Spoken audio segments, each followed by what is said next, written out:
The two teams that they faced so far, Hunters and Ardent. Hunters, finalists from last season. Ardent won VGL Season 1. They're already making it into the semifinals. They've been bounced for by Gangstar, so we've seen how good of a team they are. So kind of unfortunate, as you mentioned, to be placed in this group. You're going to see an Adagio ban here first for Gamers 2. That's been a really big pick, especially for 80-0 in both seasons of the VIPL so far. And they're not going to let him first pick that Sky, a common ban, and that will be it. So first pick over to Gamers 2 right now. They've shown enough diversity that it could be a bit hard to predict, and they may just go with that Arden, and they take it right off the bat. Yeah, Arden pretty good in really any composition. I think it's a good first pick. One of the strongest heroes so far for patch 1.11. So definitely like that pickup here from Gamers 2. But now it's up to SK Gaming to decide which of the two heroes to pick in response. Looks like a Catherine Lock will be the immediate pick. And again, Rona, a hot item for both of these teams. I'd love to see Bayou's Lane Jewel again. Haven't seen that since last season, and that's going to be it. It's going to be picked. I really like watching Bayou as a player because he does tend to play a lot of these more melee-oriented laners, which is something of a bit more of a signature of this SK Gaming team. And there's the Rona now selected. And the Celeste as well. So we'll see where that Rona ends up going. Of course, either of those heroes could be played lane or jungle. And 80-0 going to be picking here for their last slot. I wonder what they could pick up here. Koshka, definitely a very strong pick to go with these two, but again, they do have 3 melee. Yep, they're doing it again, but no pedal last pick. That kind of is the danger when you have that last pick. You do have more flexibility in terms of going for a 3 melee composition. And we're going to get right into this one. I'm excited to see whether it's going to be Crystal Power or Weapon Power Jewel. Good close-up on the mustache there, yeah. SK fan here in the audience. Well, we're going to get right into it. Group B is going to be our last match of this group, all European. SK up against Gamers 2. Players are locking in their selections right now. Wait on them and see if SK can use that Koshka, because when they have had the Koshka in the early game, it really has worked out for them. Against Ardent, they managed to acquire a relatively large early game advantage with great Koshka use. So let's get into it. Group B, last match of the VIPL, starting now.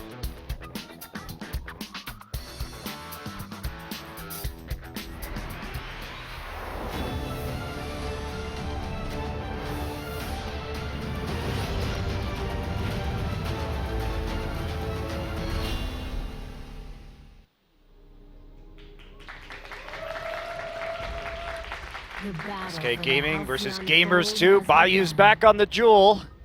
Exciting times. He's back on that Jewel, and of course it is going to be in the lane.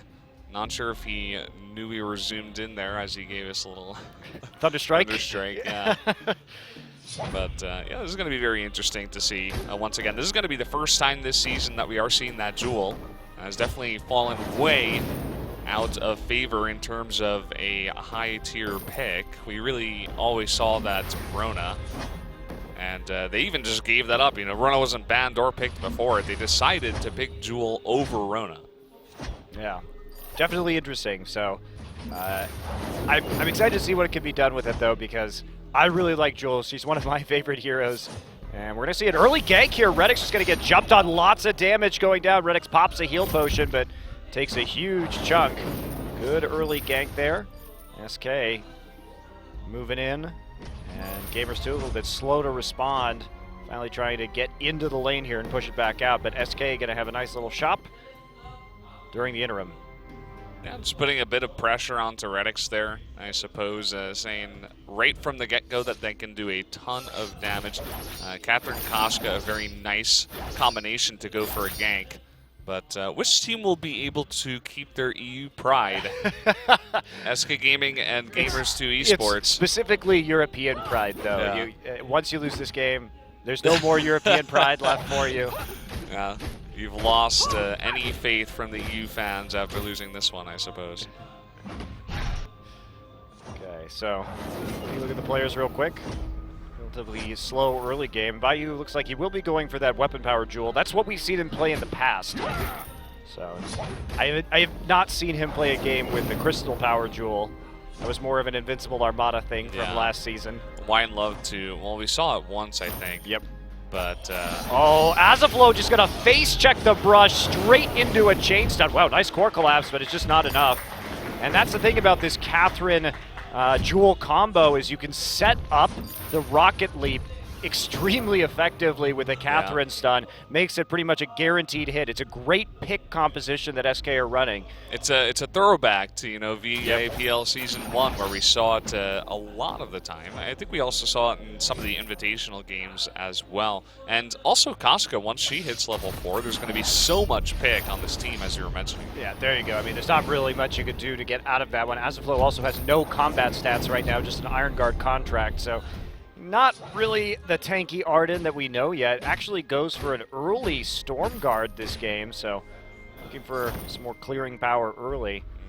But this is not going to be a composition that fights very well. And again, too, going back to the SK composition, you have that once the Koshka hits 6, gets that ultimate, it's another form of single target lockdown.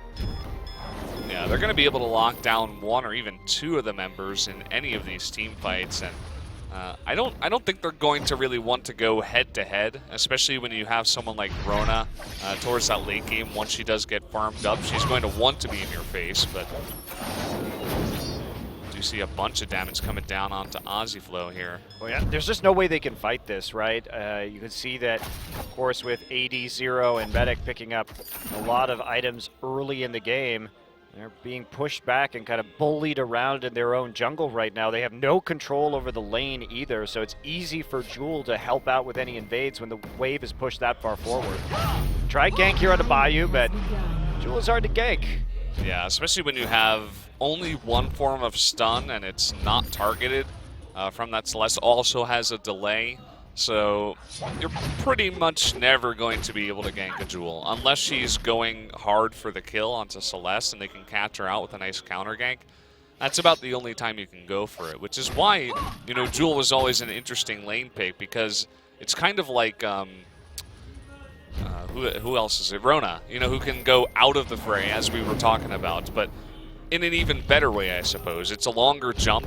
The only downside is that it has a slight delay before you do Rocket Leap away, whereas Into the Fray is near instant. As long as you keep track of enemy crowd control, though, certainly possible to get away. And it looks like it will be a Sorrow Blade first here for Bayou, so going straight up for just flat weapon power, as much as he can get. And see a little bit of trading here. Of course, G2 roaming in the back camps of SK. SK going to be doing the same after the recall from G2. G2 just playing avoidance right now. Bayou has a scout trap in that brush, so he knows exactly what's coming. Backs off nice and early. Go for it. Bayou laying down a Thunderstrike. Azaflow has to use his boots to get out of that situation. Finally starting to get some HP with that Dragonheart. This is a very unusual Arden build. Usually you see a couple Oak-Hearts early on, but the fast Storm Guard really changing a lot. Yeah, I'm not sure if I agree with that, especially because they're being pressured so much in their own jungle. A nice bit of trading here. Reddick's taking so much damage. Has to use the sprint boost just to get away. He will miss that Thunderstrike, but it's going to buy him enough time just to go straight for this gold mine without picking up a kill first. Yeah. What I was saying, I mean, with the Stormguard banner, you don't have all that many minions to take because they're being taken away from you. You know, I think earlier boots maybe to get some mobility, get to the other side of the jungle, or as you were saying, that very standard build to just get a lot of health so you can trade a bit better against the Koshka Catherine would have been a bit nicer to see. Well, there's still some time here. Late game, Gamersu is going to have very powerful composition, so it's just a matter of survival. ADC are going to come in again. Rocket Leap onto Azaflow. There's the chain stun, but they don't hit who they want. Follow-up will be the core collapse from Redix for the counter stun. There's some minor trading, not much damage done. Yeah, just both teams allowing each other to, well, actually Medic is here, trying to go for the push as well. Ready to jump onto Celeste at any moment, but not going to risk it yet. Just trying to get some damage down onto the turret right there. And they'll get it down by about a third HP, but Tesfaye still swinging his axes, looking for some camps to farm. Doesn't have a lot of support though. Asflo moving down now, but Redix is quite low in HP already. This is dangerous as SK continues their invade towards the back camps. Oh, misses the big red button though. Redix not juking the right way, and Bayou taking a guess, but not going to hit. Yeah, Redix just going to have to go back here. May have to miss this wave. Something that Druid would never allow to happen. He would be staying there, being risky, trying to get that wave because you're missing a lot of gold, of course. So we've seen this from SK before, though. We know they can have a very clean early game. We're going to look at the fail ults. Okay. I was more interested in seeing what happened before that, actually, to see like how they got there, you know? Like, we knew that he missed his ult already. But anyway. You know, SK is doing a fantastic job with their, you know, early advantage with the composition of Koshka and Catherine. The problem with Koshka is that she does very much so fall off towards that later game. Once someone picks up a Crucible, you got like a couple of reflex blocks as well. That ultimate becomes near useless. And, you know, maybe it's going to be a bit more useful because there are so many stuns and so many things to reflex block, so maybe they can trigger a couple of them, or maybe you use the ult to get right into their face and you trigger the Crucible, and then you go in with the Catherine, and then you follow up with the Rocket Leap to get a couple more stuns. So it's going to be interesting to see if they can link up everything here and get past the reflex blocks. We already do see a Crucible finished, actually, for Army. That's going to be really key. And we talk about Asaflow's build a little bit here, but that is a great first completed item just because of that single target stun. It really gives them a lot more flexibility in terms of how they approach these team fights and counter-engage if SK wants to go in. And SK doing well so far, but we've seen them have dominant early game performances. They've been in this position many times. It's just been a failure to close. And I think they do shore up that late game disadvantage from the Koshka with the Jewel. We've seen Jewel can get very out of hand, especially once you do overdrive that Thunderstrike. The crits, yeah, the crits on the with the B Thunderstrike. you're doing 500, 600 damage a swing. You know, with those Thunderstrikes. And if you can get a bunch of attack speed, it also lowers the cooldown of your Thunderstrike, so you're hitting, like, every second you're getting a Thunderstrike down. And if you can be consistent with landing them and just stay out of range barely, you can do a ton of sustained damage in the late game. So I'm really looking forward to that out of Bayou. Yeah, and the thing, too, with Jewel is that as long as you're positioned properly, she's so tanky due to her perk from the front. Yeah. As long as you don't get behind her, she takes a lot less damage. Okay, so they, again, SK just slowly chipping away at the tier 1 turret while controlling this gold mine. Minion candy down, they back off just while it's about to complete. Make sure they get that 300 gold per player. Fill up right now. So SK just pushing forward, and they've played a very methodical game so far. They've controlled a lot of these jungle camps. You can see 64 to 45 CS compared when we compare the junglers to each other. And even Redix has lost a lot of CS to his own turret just thanks to the constant pressure. Now we're going to see the Tyrant's Monocle completed now by Bayou. You can stack those on Jewel pretty efficiently, actually. Get more than one of those and really start hitting with the crits. Yeah, but this is when she reaches that, you know, really critical point when there's not that much armor on the enemy side. Oh boy, there's the combo again. Redix is just destroyed right next to his turret. That's going to be a turret kill here for SK as well, and they move up to about a 4,500 gold lead. Yep, you cannot miss your reflex block with the Catherine stun because you know the Rocket Leap is coming. So you have to get out of the way of the Catherine stun first, and then you can run away. You can use your sprint boots. But if you miss the first time, you're dead. So don't miss Redix in the future if you want to live. But yeah, what we were talking about this Jewel, this is really the critical mass where she hits Sorrow Blade, Tyrant's Monocle, and a Blazing Salvo, because you have that extra attack speed as I was saying before. So you have a bunch of cooldown reduction on your B for the Thunderstrikes, and you're also critting for so much damage. Tesfaye may be in a bit of a rough spot right here. Gets caught by his backs, and goodbye. He get out of the fray there, but he will get disintegrated by a giant beam in the end. That you don't need to be going crystal power for that to do a decent amount of damage for a finisher. It is hilarious when you go do crystal power though, and it does like 2,000 damage. Siege continuing, just looking to zone out right now. Oh, Bayou gets caught. Solar Storm gonna drop the gauntlet. Medic is gonna get stunned. Medic is gonna fall actually to a turret shot. Bit of over-aggression under that turret, missing some of their crowd control abilities. And they've fallen relatively low. Gamers 2 now wants to go for this gold miner. And they've got Tesfaye on the back right there. 80-0 just trying to run some interference. They're going to lose it though and give up about half a payout. Bayou now deciding to fight, but the Rona with the red mist. There's the rocket leap. Bayou takes one. He continues just moving forward with that Thunderstrike. 80-0 now has to get out, but he will fall in the end thanks to the slow from Vanguard. Not going to be enough. Medic is spawned, but he's too late to join the party. Yeah, you can really begin to see the power of the Jewel once you get to a certain point. Just jumping in 2v3 onto the Celeste, just does one auto attack, crits for like 350 damage. Celeste only has about 1,500 health, so it's very potent, you can say, especially when you are this far ahead, about 3k gold. And even though they do lose that gold miner, they should be able to pick it up here before the Kraken does spawn, and they still have so many scout traps around the jungle. Crit was for nearly 500 on that Thunderstrike there. And they're going to take the gold miner right back right now, just to get it locked up. They have all the scout traps, flares down, ready to go to take it. Medic also goes back, buys a crystal power infusion. They're looking for this power spike right now. They want to keep pushing their edge, and here we go. Redix is in the middle of the lane, actually going to reflex block the Koshka ultimate, but there's just way too much damage. He was pushed very far forward with no vision. Yeah, you can't be up there at this point in the game. I mean, they had some scout traps up there, but even so, you have to be very aware of how fast they can collapse onto you. And as I say that, Arden, trying to defend the turret here, does go down.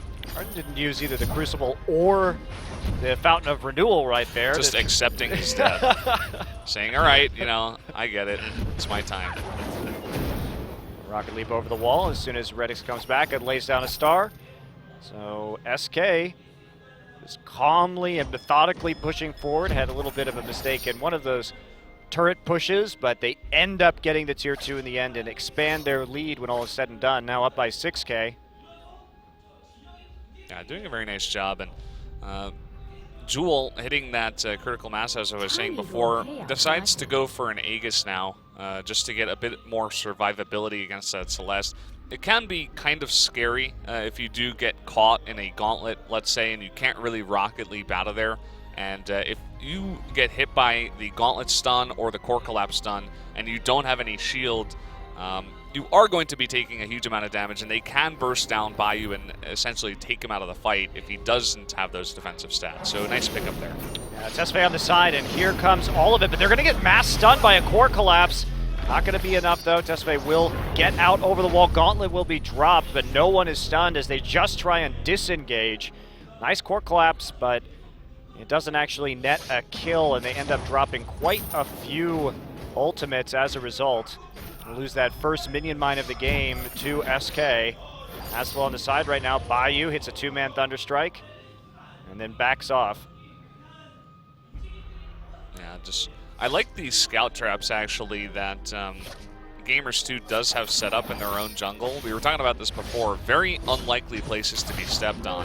Either way, not sure if they're going to be able to see this Kraken being taken or if they could do anything about it, even if they could. See right now. Kraken is taken quite easily, uncontested objective.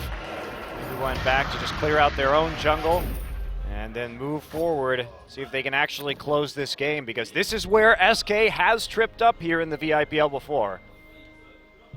Yeah, let's see if they can actually close this one out. They don't necessarily have the best sieging composition. Koshka and Catherine definitely two of the worst sieging heroes. Jewel is all right because you can just lay yourself right behind that Kraken and land a bunch of Thunder Strikes. So that's what I would expect out of these teams, or rather out of SK Gaming. And if anyone steps forward, they're going to get mass stunned here as well. So there we go, one turret down already, and here comes the ultimate. They find Catherine immediately, and they're trying to, or Celeste rather, trying to get on top of Redix, and don't have quite enough damage. Big Solar Storm coming through. Bayou is actually very low already. He's going to go ahead and rocket leap forward to turn around with that Thunder Strike. He will fall in the end. 1 for 1, the trade so far. Rona starting to get big, but these turrets are falling awfully quickly. Medic trying to twirl and get a little bit of extra damage down while he can. And there's the Kraken. Now, can they kill the Kraken? Can they kill the team in time? Gauntlet is down. 80-0 is the last one left. Still trying to get some auto attacks here. They turn their attention to the Kraken instead. Kraken gets one more shot. We're waiting. Can it get one more? Yes, it can. And that'll be the game for SK. They will not go home without a win in this season's VIPL. Yeah, just barely able to squeeze that one out. We were talking about their